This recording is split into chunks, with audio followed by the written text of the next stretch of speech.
நம்ம ஒசூர்ல கூட ஒரு பெரிய விஷயம் ஓடிட்டு இருக்கு. இந்த STR அதுக்கப்புறம் 844 இந்த அவுட்டர் ரிங் ரோடு எல்லாம் வருது. அது யார் ஆட்சியில கொண்டு வந்தாங்க? அதிமுக எடப்பாடி பழனிசாமி அவர்கள் முதலமைச்சராக இருக்கும் போதுதான் வந்துச்சு. மோடி அவர்கள் தான் அந்த திட்டத்தை கொண்டு வந்தாங்க. அன்னைக்கு தயாரிக்கப்பட்ட அந்த டிபிஆர் மூலமா தான் இன்னைக்கு சாலையெல்லாம் செஞ்சுட்டு இருக்காங்க. இன்னைக்கு அன்னைக்கே விட்டுட்டாங்க. இப்ப நம்ம திராவிட முன்னேற்ற கழகம் ஆட்சி இருக்கும்போது அந்த சாலை ஓரமா நாலேஜ் காரிடார் கொண்டு வர்றாங்கன்னு சொல்லி மாண்புமிகு முதலமைச்சர் அவர்கள் சட்டமன்றத்தில் அறிவிச்சது என்னன்னு சொன்னால், ஓசூரில் படித்த மாணவர்களுக்கு வேலை வாய்ப்பு கிடைக்க வேண்டும், பொருளாதாரத்தில் முன்னேற வேண்டும் என்ற நோக்கத்தோடு ஓசூரில் 500 ஏக்கர் பரப்பளவில் நாலேஜ் காரிடார் கொண்டு வரப்படும் என்று அறிவிச்சாங்க. ஆனா கிழவர்பள்ளி டேம் தண்ணி பாயக்கூடிய இடத்துல கொண்டு வர்ற சொன்னாரு. அதே பெரிய ஒரு அரசியலாக எடுத்து இன்னைக்கு ஒருத்தர் பேசுறாரு. நிதின் கட்கரியை போய் பார்த்தாரா? அவர் சொன்னாரா, தமிழ்நாடு அரசு கேட்டிருந்தா நான் எவ்வளவு பணம் வேணாலும் கொடுத்திருப்பேன், உங்களுக்கு 3 லட்சம் 5 லட்சம் 7 லட்சம் கொடுத்து இன்னைக்கு இருக்கக்கூடிய தமிழ்நாடுடைய அரசு தான் வஞ்சிக்கிறது என்று சொல்லிட்டாராம். அது ஒருத்தர் போட்டிருக்காரு வீடியோல. நான் கேட்கிறேன், நாங்க வந்து பின்னாடியா STR வந்தது? அப்ப நீ எடப்பாடி பழனிசாமியை கேட்காம இப்ப இருக்கக்கூடிய எங்களுடைய முதலமைச்சர் கேட்டு என்ன பண்ண முடியும்? இப்ப கேட்ட கொடுத்துடுறாங்களா?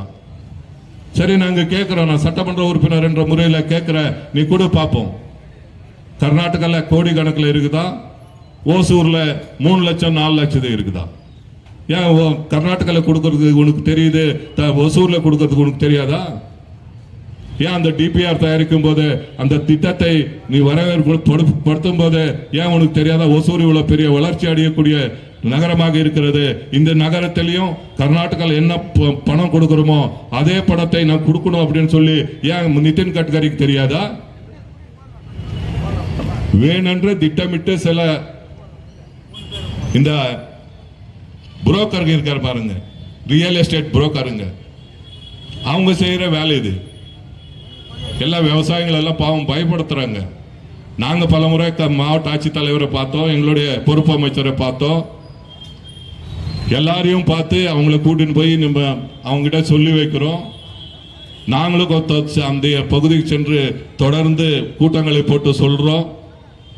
இது கொண்டு வந்தது எங்களுடைய ஆட்சியில இல்ல, முன்னாள் முதலமைச்சர் எடப்பாடி பழனிசாமி இருக்கும்போது கொண்டு வந்த ஆட்சியில கொண்டு வந்த திட்டம் என்று சொல்றோம்.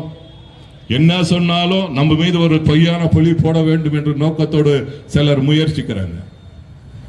இந்த 4 ஆண்டு காலத்துல ஒண்ணு சொல்ற, எந்த தமிழ்நாட்டில் எந்த ஒரு விவசாயிக்கும் ஒரு அநீதி நடக்கக்கூடிய வகையில நம்மளுடைய முதலமைச்சர் அண்ணன் தளபதி அவர்கள் எந்த திட்டத்தையும் கையில எடுத்த வரலாறு இல்லை. நாங்க விவசாயிகளுக்கெல்லாம் நன்மை தான் செஞ்சிருக்கிறோம். விவசாயிகளுக்கு இலவச மின்சாரம் கொடுத்தது திராவிட முன்னேற்ற கழக அரசு. விவசாயிகளுக்கு 7000 கோடி கடன் தள்ளுபடி செய்தது திராவிட முன்னேற்ற கழக அரசு. விவசாயிகளுக்கு 2 லட்சம் இலவச மின் இணைப்பு கொடுத்த அரசு திராவிட முன்னேற்ற கழக அரசு. இப்படி சொல்லிக்கொண்டே போலாம். வேளாண் தனி பட்ஜெட் போட்ட அரசு எதுன்னு சொன்னா அது திராவிட முன்னேற்ற கழக அரசு. இப்படி எல்லா விவசாயிகளுக்கும் நன்மை செய்த ஒரு ஆட்சி எதுன்னு சொன்னா அது திராவிட மாடல் ஆட்சி தான். ஆனா விவசாயிகளுக்கு எதிராக பல சட்டங்களை கொண்டு வந்து டெல்லியில அப்படி போராட்டம் நடத்துறாங்க. ஒருத்தராவது ஒரு நாள் போய் ஒரு அமைச்சர் ஆகட்டும், ஒரு பிரதமர் ஆகட்டும், என்ன உங்களுடைய பிரச்சனை, ஏன் போராடுறீங்க, நான் இருக்கிற விவசாயிகளுக்காக, நீங்க போராட்டத்தை கைவிடுங்க அப்படின்னு சொல்லி ஒரு நாள் யாராவது போய் கேட்டாங்களா?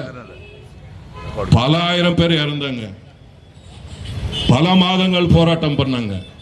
கடைசி வரை அவங்கள கண்டுக்கல. நாங்களாவது போராட்டம் பண்றதுக்குள்ள நாங்களே நேரடியாக களத்துக்கு சென்று உங்களுடைய பிரச்சனை என்ன, உங்களுக்கு விவசாய நிலம் எடுக்கக்கூடாது அவ்வளவுதானே, கண்டிப்பாக உங்களுடைய அனுமதி இல்லாம எந்த விவசாய நிலம் நாங்கள் எடுக்க மாட்டோம் என்று உறுதி அளித்து இருக்கக்கூடிய ஒரு அரசு தான் திராவிட முன்னேற்ற கழக அரசு. இது வேணும்னு அரசியல் பண்றாங்க. நிதின் கட்கரி சொல்லிட்டாரா? பாவம் இவங்க போறதுக்குள்ள அப்படியே வாசல் திறந்து வாங்க, என்ன உங்க பிரச்சனை? ஸ்டாலின் கேட்டிருந்தா நான் எவ்வளவு பணம் வேணாலும் கொடுத்திருப்பேன்னு சொல்லிட்டாரு. இவர் தான் வாங்கலன்னு சொல்றாரு. என்ன பொய்யான பிரச்சாரத்தை பண்றாங்கன்னு பார்க்கணும் கொஞ்சமாவது. அதனால யார் என்ன சொன்னாலும், எப்படிப்பட்ட கொம்புன்னு வந்தாலும், நம்மளுடைய மத சார்பற்ற முற்போக்கு கூட்டணி கண்டிப்பாக 200 தொகுதிகளில் வெல்லும். திராவிட முன்னேற்ற கழகத்தினுடைய தலைவர் அண்ணன் தளபதி மு.க. ஸ்டாலின் தான் 2வது முறையாக முதலமைச்சராக இந்த நாட்டை ஆளுவார் என்பதை இந்த நேரத்தில் தெரிவித்துக் கொண்டு, இந்த கண்டன ஆர்ப்பாட்டத்தின் மூலமாக நம்மளுடைய ஒன்றியத்தினுடைய பிரதமர் அவர்களுக்கு தெரிவித்துக் கொள்வது, தமிழ்நாட்டை வஞ்சிக்காத, தமிழ்நாட்டுக்கு கொடுக்க வேண்டிய அத்தனை நிதியும் உடனடியாக நீங்கள் விடுவிக்க வேண்டும் என்று கேட்டு இந்த நல்ல வாய்ப்புக்கு நன்றி சொல்லி நிறைவு செய்கிறேன். நன்றி, வணக்கம்.